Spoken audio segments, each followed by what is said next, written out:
Bonjour messieurs, dames, rebonjour. Écoutez, je voulais simplement, alors que nous sommes arrivés avec mon épouse et avec les ministres il y a quelques heures à peine à Mayotte, nous venons d'apprendre donc la disparition du pape François, le très Saint-Père n'est plus. Et je voulais ici dire toute la tristesse qui est la nôtre dans ce moment. Et la grande douleur, je le sais, qui est partagée par beaucoup en France, mais à travers la planète. Je veux adresser avant toute chose mes condoléances les plus sincères à l'ensemble des catholiques du monde entier.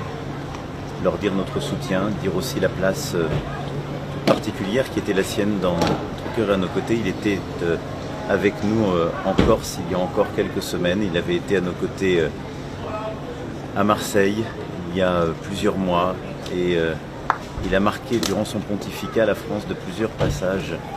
Ainsi, avec cette carte sensible, il a durant tout son pontificat été aux côtés des plus vulnérables, des plus fragiles, avec beaucoup d'humilité et un sens tout particulier dans ces temps de guerre et de brutalité, un sens tout particulier de l'autre, oui, et du plus fragile.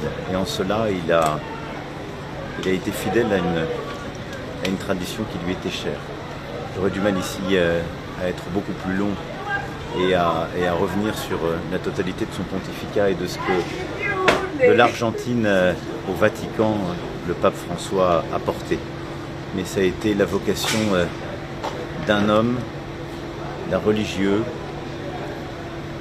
d'un évêque, puis d'un cardinal et d'un pape qui tout au long de sa vie s'est battu pour plus de justice, tout au long de sa vie s'est battu pour une certaine idée de l'humanité, c'est-à-dire une idée fraternelle.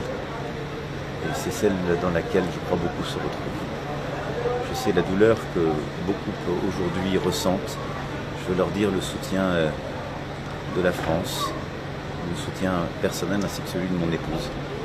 Nous pensons évidemment à la fois à tout ce qu'il a fait, tout ce qu'il a laissé et à l'ensemble des catholiques. Merci beaucoup. Merci.